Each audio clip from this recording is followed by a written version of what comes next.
Hello दोस्तों, welcome back to our YouTube channel. I hope आप सब ठीक हो और इंजीनियरिंग मैकेनिक्स का जो ये सफर है वो हमारे साथ एंजॉय कर रहे हो।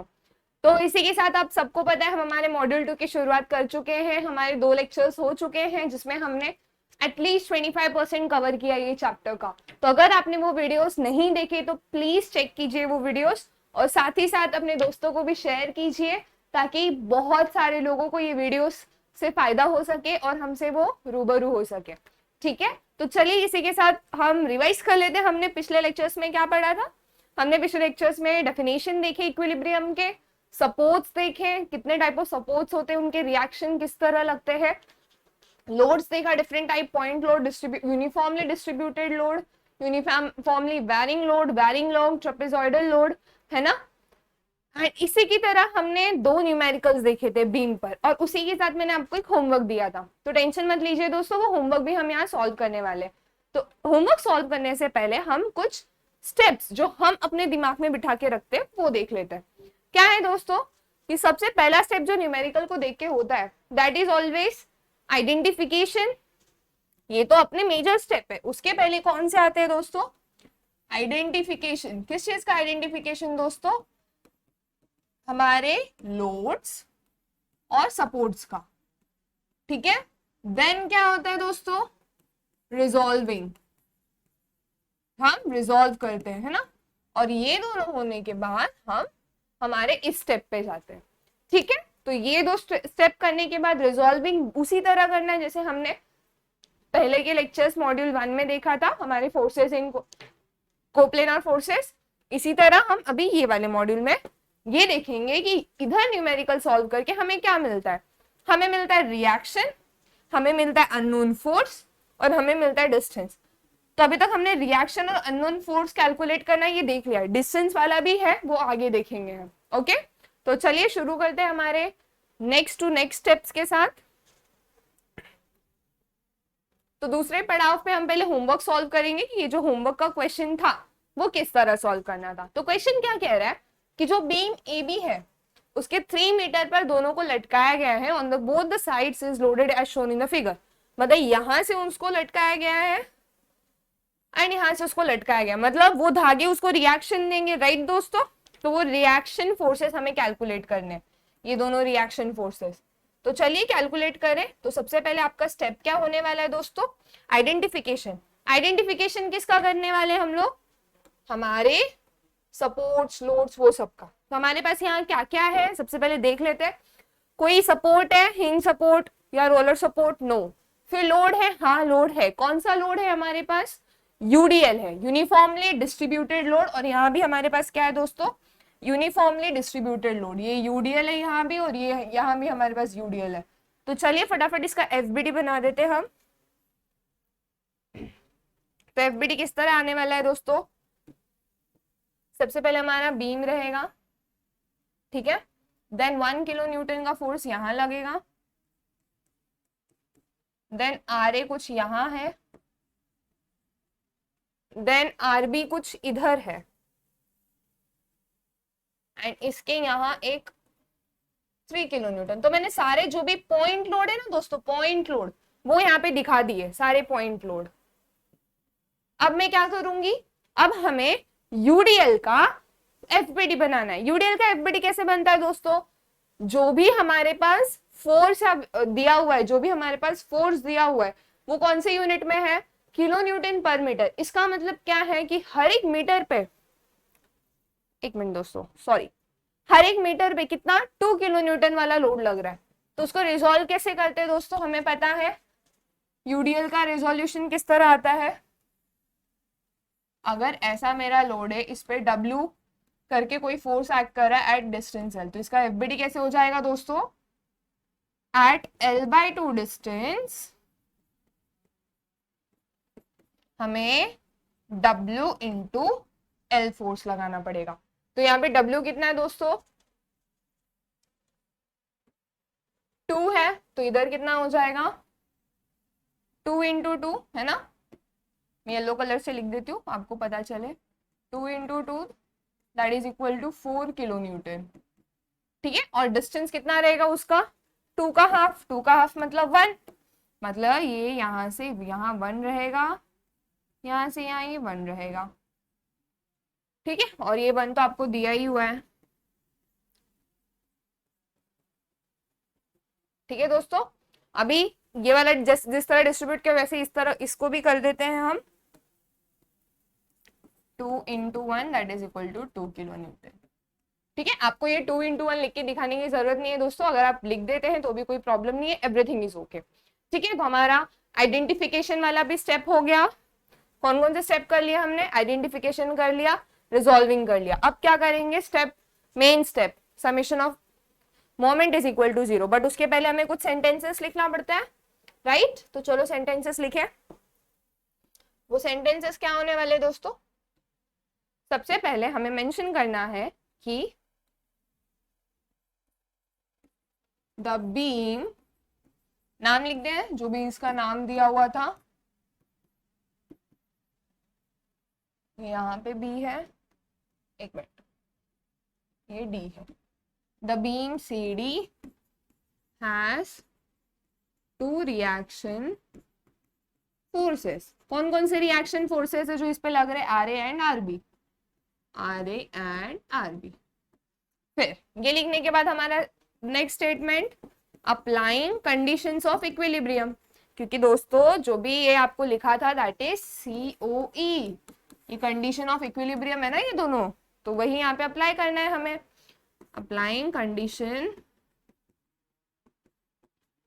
ऑफ इक्विलिब्रियम, ठीक है दोस्तों। तो चलो फर्स्ट वाला अप्लाई कर लेते। क्या है कंडीशन? कि जो भी समेशन होता है मोमेंट का वो 0। मैं कौन से पॉइंट पे लूंगी मोमेंट का समेशन? सी पॉइंट पे ले लेते, तो इधर सी हमें सबस्क्रिप्ट लगाना पड़ेगा, ठीक है।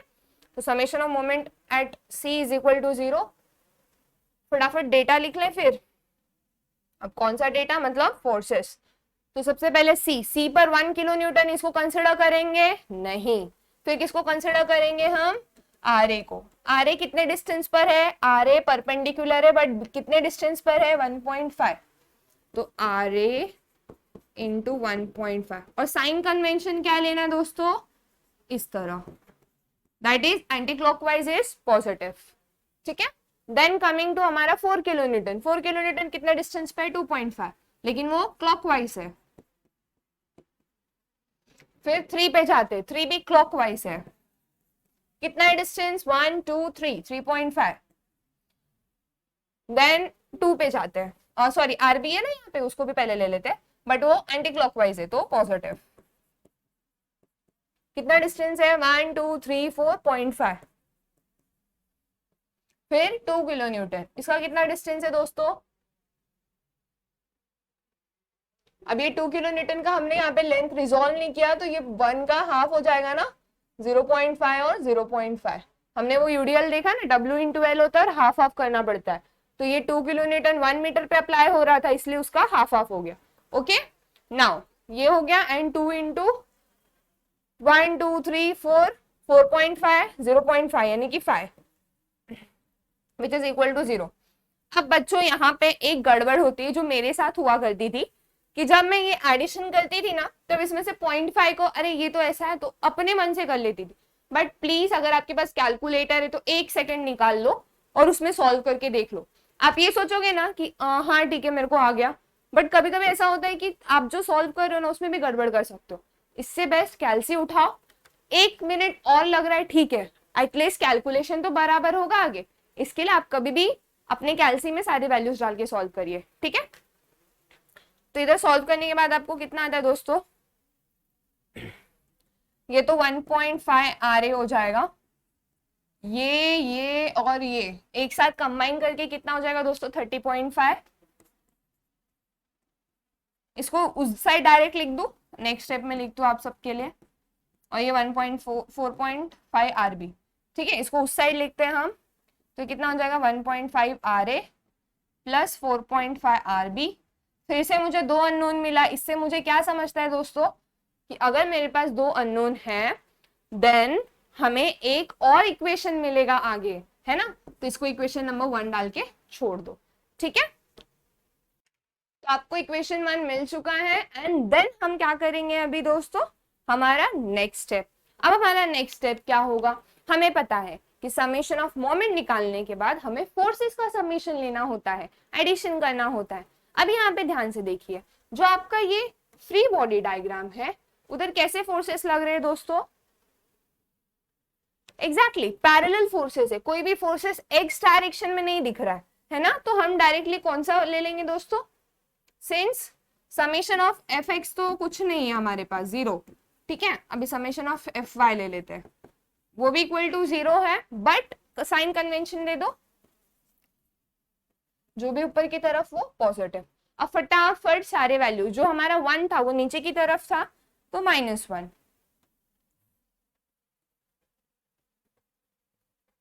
है ना, एक मिनट एडजस्ट कर लू, हाँ ये -1, देन आर ए ऊपर की तरफ है, then plus R A, then 4 नीचे की तरफ है तो -4, 3 नीचे की तरफ है तो -3, आरबी ऊपर की तरफ है तो प्लस आरबी, 2 नीचे की तरफ है तो -2 इक्वल टू 0।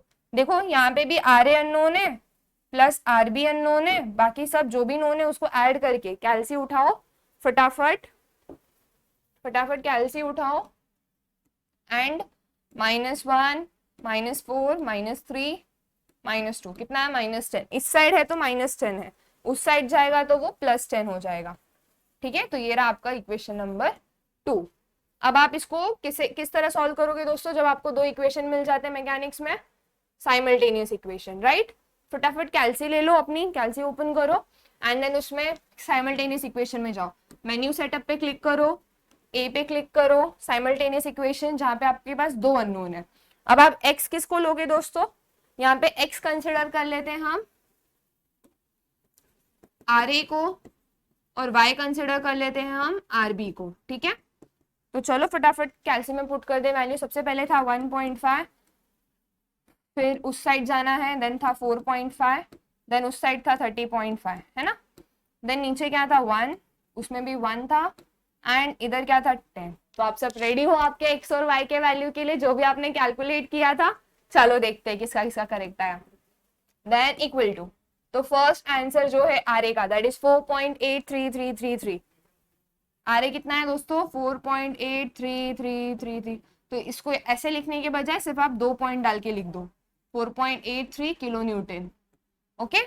वाई देखते हैं, वाई कितना है, वाई मतलब आर बी, फिर से इक्वल टू प्रेस करो, वाई आ चुका है 5.167, है ना, राउंड ऑफ कर दें उसको, 5.167 किलो न्यूटन, ठीक है।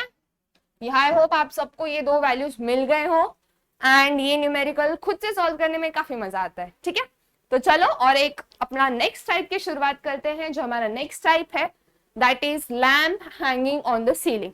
कुछ डरने की बात नहीं है दोस्तों, ये भी उसी तरह है, बस थोड़ा सा रिजॉल्विंग में आप ध्यान दे देना, लेकिन आपको कुछ टफ नहीं लगेगा, क्योंकि हम इस तरह आपको इतना इजी वे में पढ़ाएंगे कि आपको सब आ जाएगा, ओके। तो आई होप ये सब आपका सॉल्व हो चुका हो। अगर आपको स्क्रीनशॉट लेना है तो आप स्क्रीनशॉट ले लो बच्चों। फ्री बॉडी डायग्राम, सबसे पहले 1 नीचे की तरफ आ रहे, ऊपर 4 इधर, ठीक है। एंड देन हमने कंडीशन लगाया, कंडीशन ऑफ इक्विलिब्रियम, है ना, देन कंडीशन लगाओ, फिर दो इक्वेशंस बन जाएंगे आपके। कौन से वो दो इक्वेशंस थे दोस्तों जो आपके बने थे, एक ये था, है ना, दूसरा इक्वेशन कौन सा था, एक ये था, देन आपको वैल्यूज मिल गई, ठीक है। चलो इसी के साथ अपने नेक्स्ट न्यूमेरिकल की शुरुआत करें, ओके। तो जो लैंप वाला प्रॉब्लम है ना दोस्तों, उसमें हमें एक चीज ध्यान देनी है कि वो जो लैंप होगा वो एक पॉइंट से इधर कनेक्टेड होगा, इधर कनेक्टेड होगा, और इधर तो ऑब्वियसली लैंप लटका होगा। तो ये पॉइंट कैसे कंकरेंट फोर्सेस से एक ही पॉइंट से निकल रहे है ना, तो इसके लिए इन फोर्सेस में हम मोमेंट ले सकते हैं, नो, इन फोर्सेस में हम मोमेंट नहीं ले सकते, क्योंकि ये एक पॉइंट से निकल रहे, मतलब यही एक पॉइंट है जहां से फोर्स इस डायरेक्शन में निकल रहे। तो मोमेंट क्यों नहीं ले सकते, क्योंकि कोई फोर्स परपेंडिकुलर ही नहीं है जहां से हम मोमेंट ले सकते हैं, है ना। सो इधर मोमेंट वाला पार्ट कैंसिल हो जाता है, ठीक है। नेक्स्ट पार्ट जो आता है दैट इज रिजॉल्व करके, एक मिनट, हाँ, रिजॉल्व करके आपको सारे फोर्सेस दिखाने हैं, सारे कंपोनेंट्स दिखाने हैं। इधर फोर्सेस को हम बच्चों टेंशन लिखेंगे, बिकॉज अप्रोप्रिएट वर्ड यही रहेगा, क्योंकि ये केबल हो सकता है, ये स्ट्रिंग है ना, ये स्ट्रिंग केबल हो सकता है या फिर रोप हो सकता है, तो भाई आपको कैलकुलेट करना पड़ेगा। ओके, एंड रिजॉल्व करने के बाद फोर्सेस, कंपोनेंट्स एंड टेंशन लिखना है। देन आपको क्या करना होगा, समेशन लेना होगा। किसका summation, all the forces in x direction जो हमेशा इक्वल टू 0 होगा, all the forces in y direction जो इक्वल टू 0 होगा। ये 0 क्यों होगा, क्योंकि कंडीशन है इक्विलिब्रियम का, condition of equilibrium COE। Okay, teacher ऐसे लिख सकते हैं दोस्तों। सो कंडीशन है ये, कभी भी रेस टू n आया तो समझ जाना ये शन का शॉर्ट फॉर्म है। ओके, एंड ये समेशन ऑफ f। ओके, तो ये 0 होने वाला है। देन ये आपको कैलकुलेट करना है, देन आप बाकी के जो भी हम न्यूमेरिकल में करते आए हैं, रिएक्शन ढूंढना, फोर्सेस ढूंढना, वो आपको मिल जाएगा इजीली। तो चलो एक और प्रॉब्लम ले ले फिर लैंप वाला। ओके, तो यहाँ पे आपको लैंप दिख रहा है, मैंने काफी अच्छी ड्राइंग करने को ट्राई किया है। So the lamp is glowing and it is connected, किससे कनेक्टेड है दोस्तों, AC और BC नाम के स्ट्रिंग से, जो कि ऊपर से फिक्स सपोर्ट से हैंगिंग है। तो अब आप बोलोगे दीदी फिक्स सपोर्ट का तो रिएक्शन लेना पड़ेगा। नहीं, आपको लेने की जरूरत नहीं। क्यों, क्योंकि यहाँ पे आपको क्या निकालना है, find the forces developed in the cables. मतलब लैम्प में आपको इस पॉइंट से कितने फोर्सेस डेवलप हो रहे हैं वो निकालने रहेंगे। ठीक है, अभी तो मैं आपको इसको रिजोल्यूशन के मेथड से सिखा रही हूँ। क्यों, बिकॉज यहाँ पे आपको साफ साफ एंगल निकालने के लिए डेटा दिया हुआ है, बट कभी कभी ऐसा आएगा दोस्तों, कोई डेटा दिया नहीं रहेगा एंड डायरेक्टली वो ऐसे रहेगा, ये एंगल दे दिया रहेगा, ये एंगल दे दिया रहेगा, ये एंगल दे दिया रहेगा। ऐसे कंडीशन के टाइम पे आपको यूज होगा लैमिस थ्योरम। टेंशन मत लो, आगे आने वाले लेक्चर्स में हम सब ये पढ़ने वाले हैं। ठीक है, तो ये आपको कंसेप्ट समझ गया कि आपको यहाँ पे सबसे पहले क्या करना है, कोई फोर्सेस, हिंजेस, सपोर्ट्स तो आइडेंटिफाई कर लिए जो कि नहीं लग रहे हैं, क्योंकि ये कंकरेंट फोर्स है, एक ही पॉइंट से निकल रहे हैं सारे। टेंशन भी इस डायरेक्शन में रहेगा, इस डायरेक्शन और वेट नीचे की तरफ। अब यहाँ पे वेट एक बार चेक कर लेते हैं, वेइंग 150 न्यूटन। ओके, जब ये न्यूटन है तो आपको कोई टेंशन लेने की जरूरत नहीं है, बट अगर ये मास दे दिया गया, लाइक 150 kg दे दिया गया, तब आपको टेंशन लेने की भी जरूरत नहीं है। क्यों, क्योंकि आपको पता है, हमने पहले लेक्चर्स में देख लिया है कि weight is equal to mass into gravitational acceleration. तो 150 इंटू जी का वैल्यू होता है 9.8, आप इसको 10 भी ले सकते हो। ठीक है, ये दोनों में से कोई भी वैल्यू ले सकते हो, एंड जो भी वैल्यू आएगा वो लिखना रहेगा आपको। ओके, चलो फिर इसी के साथ सॉल्व करते हैं हम लोग ये वाला सम। सबसे पहले क्या करना है दोस्तों, रिजॉल्व करना है। तो फटाफट इसको रिजॉल्व कर लेते हैं। रिजॉल्व करते वक्त ध्यान देना है कि जिस पॉइंट से रिजॉल्व करना है उसको पहले सेंटर में लिख दो C। ठीक है, फिर यहाँ से एक ऐसे डॉटेड लाइन निकाल दो एक्स डायरेक्शन, और यहाँ ये जो C पॉइंट आपने कैलकुलेट किया, यहाँ पे एक AC नाम का टेंशन है, एक BC नाम का टेंशन है, और नीचे तो लैम्प का वेट है। ठीक है, सो दिस स्ट्रिंग AC, तो इधर कौन सा रहेगा, tension in AC। This string CB, तो इधर रहेगा टेंशन इन CB, या फिर आप इसको BC भी लिख सकते हो। ठीक है, अब एंगल कैसे कैलकुलेट करें, यहाँ पे ऑलरेडी मेंशन दिया है कि हॉरिजॉन्टल डिस्टेंस 3 और 4 के रेशियो में है, तो इधर का हम θ1 कंसिडर कर लेंगे, इसको θ1, और इसको हम θ2 कंसिडर कर लेंगे। ठीक है दोस्तों, अभी θ1 θ2 की वैल्यू सबसे पहले निकालनी होगी, तो चलो ये वाला पार्ट को हम लिख लिख कर रिजॉल्व करते फटाफट। Solution, what is the solution, the lamp is supported by 2 cables, AC and so tension develop, या फिर फोर्स, या फिर reaction force, anything. So tension develop कितना हो गया दोस्तों, TAC एंड TBC। देखो जो आपको दिख रहा है ना वही लिखना है, कोई ऐसा हाईफाई सेंटेंस नहीं है दोस्तों। नेक्स्ट, रिजोल्यूशन के वक्त हमें θ1 निकालना है, तो θ1 कैसे मिलेगा दोस्तों, हमें पता है कभी भी अगर वर्टिकल डिस्टेंस और हॉरिजॉन्टल डिस्टेंस दिया है तो tan inverse vertical distance divided by horizontal distance, ये कितना आएगा, फटाफट कैलसी में कर ले। हमारे मेन्यू सेटअप नॉर्मलाइज कर देते हैं, tan इनवर्स मतलब शिफ्ट को एक्टिवेट करना पड़ेगा, अपॉन 4, नीचे 3 एंड ये आता है 53.13, ठीक है 53.13। इसी तरह आप थीटा 2 कैलकुलेट कर लो, tan इनवर्स वर्टिकल डिस्टेंस कितना है वो थीटा के सामने, ये थीटा के सामने वर्टिकल डिस्टेंस इज 3, मतलब वर्टिकल डिस्टेंस ऊपर, हॉरिजॉन्टल इज 2, मतलब ये 2। आपने अपने ट्रिग्नोमेट्रिक रेशियोज में पढ़ा होगा ना, tan theta is opposite upon adjacent, तो वही है दोस्तों, ठीक है। तो फटाफट इसको भी इस कैलसी में कैलकुलेट कर लेते हैं। इस 3 को 2 से रिप्लेस, ऊपर जाके 4 को 3 से replace, and then equal to that is 56.309।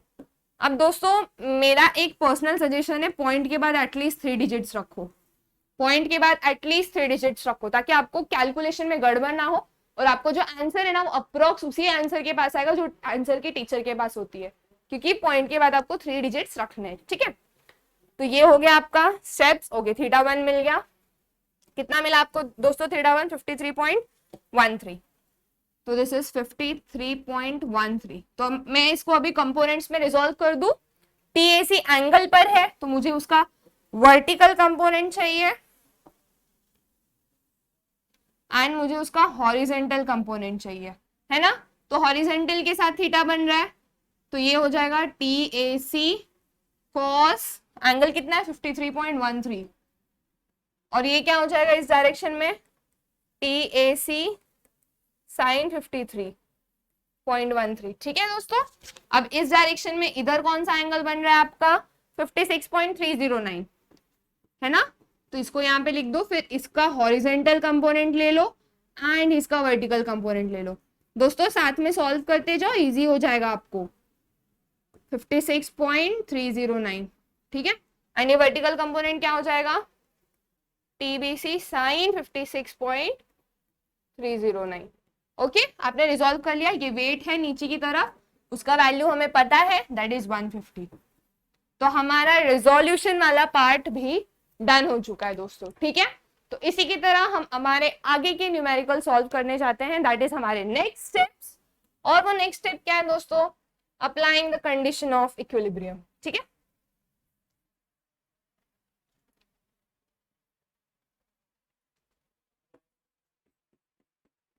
Applying condition of equilibrium, ठीक है दोस्तों। तो फर्स्ट कंडीशन क्या है, हमारा मोमेंट था हमारा कंडीशन, बट मोमेंट हम यहाँ पे यूज नहीं कर सकते क्योंकि देयर इज नो पॉइंट।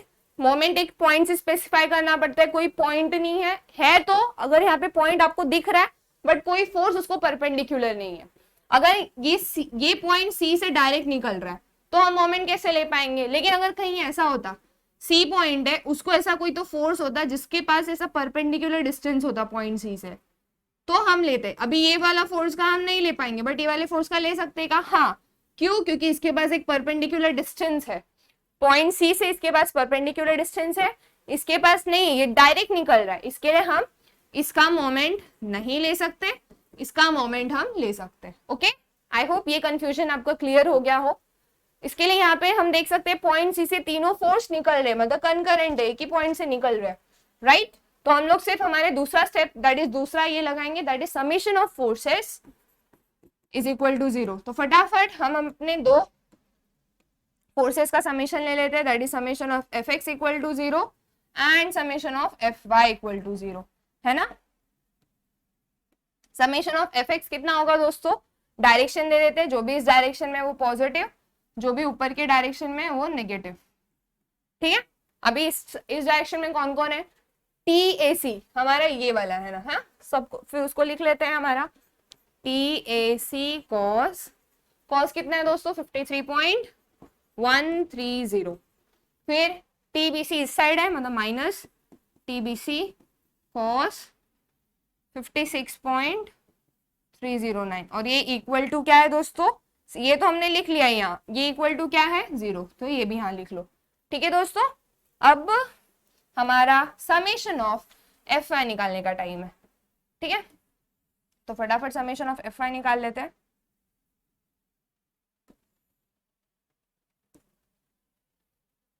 इसको थोड़ा प्रॉपर रनिंग नोट्स आपको मिले, ताकि जब तक मैं नोट्स नहीं दे देती तब तक आपके पास ये अच्छे से रहे, ठीक है दोस्तों। अभी चलो एफ वाई लिख दे, एफ वाई मतलब ऊपर की तरफ कौन है सबसे पहले यहाँ पे अगर मैंने टीएसी लिखा तो मैं टीएसी वाले कंपोनेंट लिखूंगी, बेटर रहेगा।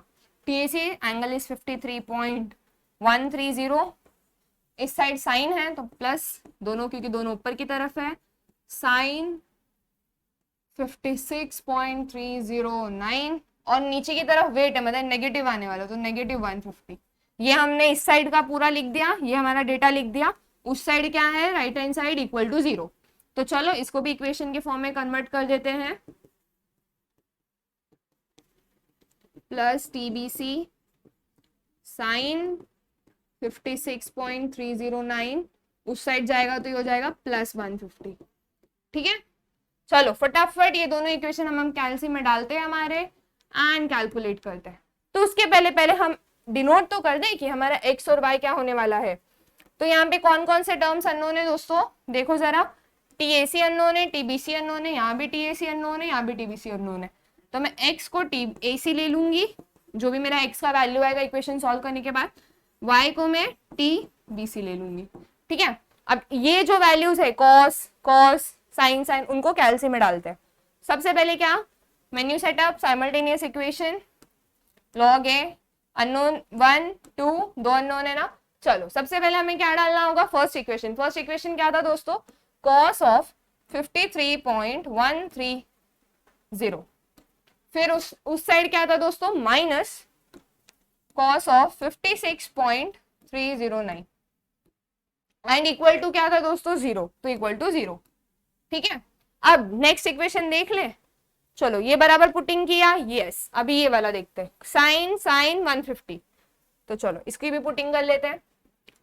साइन ऑफ पहला एंगल क्या था दोस्तों, 53.130, देन साइन ऑफ 56.309, देन ये क्या था हमारा उस साइड 150, तो इक्वल टू, देख लो बच्चों एक बार आपने सब्स्टिट्यूशन बराबर किया है क्या, क्योंकि वो बहुत जरूरी है। तो सब्स्टिट्यूशन हमारा बराबर है, चलो इक्वल टू डाल के वैल्यू निकाल ले। तो x की वैल्यू आती है 88.23, मतलब हमारा x मतलब हमारा TAC कितना है दोस्तों, 88.23 एंड हमारा TBC कितना है दोस्तों, और एक इक्वल टू दबा के ही हमें y का वैल्यू मिल जाएगा, दैट इज 95.44 एंड इसका यूनिट किस में रहेगा दोस्तों, न्यूटन। ठीक है, क्योंकि पूरा न्यूटन में लेके सॉल्व किया ना। तो आई होप आपको आज के लेक्चर में मजा आया हो। एंड जाने से पहले एक होमवर्क तो बनता है, तो एक होमवर्क आपको अभी दे दूंगी मैं, ताकि आपका प्रैक्टिस अच्छे से रहे, अच्छे से होता रहे। एंड वो होमवर्क को एक्चुअली एक्सप्लेन कर दूंगी आपको, बस फाइनल आंसर निकाल के चैट बॉक्स यानी कमेंट में मेंशन करना है। ठीक है, एंड इसमें इसी स्टेप से जाना है दोस्तों, और अभी आगे और पार्ट है जो आपको याद रखना होगा, बट टेंशन लेने की जरूरत नहीं है। हर एक स्टेप फॉलो करो, बुक लेके बैठो, साथ में सॉल्व करो, साथ में कैलकुलेटर में सॉल्व करो, वीडियो को पॉज कर दो, बट साथ में करो। ठीक है, तो इसी के साथ हम होमवर्क देखते हैं कि आज का हमारा होमवर्क क्या है। तो ये रहा हमारा होमवर्क क्वेश्चन, सिमिलर है दोस्तों, इसमें कुछ अलग नहीं है। क्या करना है आपको, ध्यान दे दो। क्या बोला है कि फिगर में 10 kg लैंप है दोस्तों, लैंप यहाँ पे कौन से यूनिट में दिया हुआ है, 10 kg। तो आपको उसको वेट में करने के लिए 10 को मल्टीप्लाई करना पड़ेगा 9.8 से। ठीक है, तो जो भी आंसर आएगा वो आपको इधर कंसिडर करना है। ओके, तो फर्स्ट चीज ये हो गई। नेक्स्ट क्या है, lamp supported by 2 cables AB and AC। AB नाम का एक केबल है, AC नाम का एक केबल है। अगेन इसका जो फ्री बॉडी डायग्राम आएगा जो हमने पहले बनाया था ना, एकदम उसी तरह। ठीक है, find the tension each cable. अभी कैसे आएगा, बना देते हैं। पॉइंट A से निकल रहे सारे फोर्सेस, ये हमारा AB टेंशन इन AB हो जाएगा, ये हमारा टेंशन इन AC हो जाएगा। ठीक है, और ये हमारा वेट हो जाएगा। वेट तो हमें पता था, 10 इंटू 9.8 98 न्यूटन। ठीक है, और देन आपको क्या कैलकुलेट करना है, एंगल।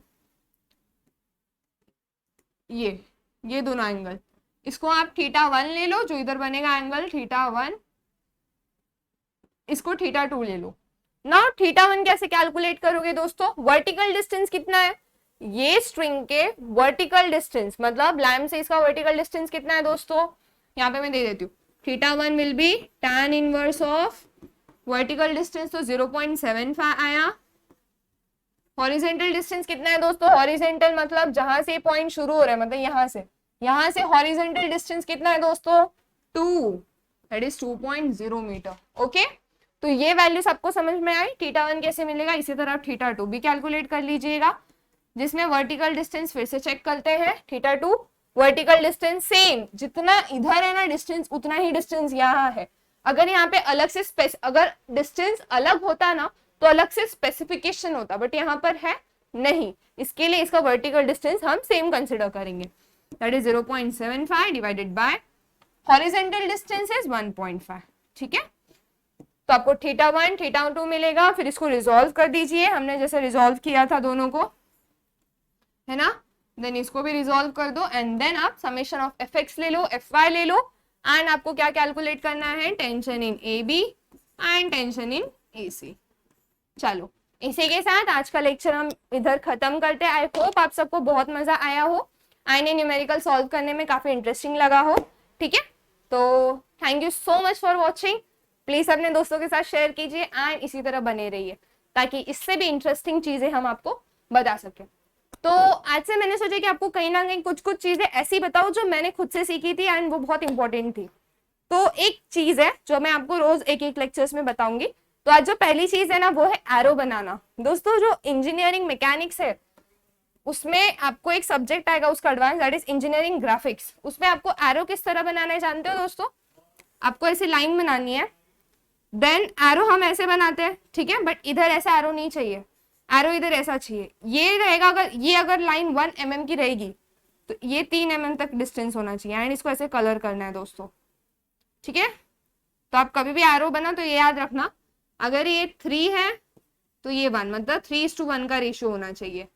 ठीक है, तो ये न्यू चीज मैंने आपको बताई, न्यू नहीं, आपको पता होगी, आपके कॉलेजेस में बता रहे होंगे, बट प्लीज ध्यान देना ऐसे एरोज बनाओ। ठीक है, यहाँ पर भी आप वैसे एरोज ले सकते हो क्योंकि पूरी जो मैकेनिक्स की बुक है उसमें वैसे ही एरोज लिए गए। तो इसी के साथ take care and finally good bye.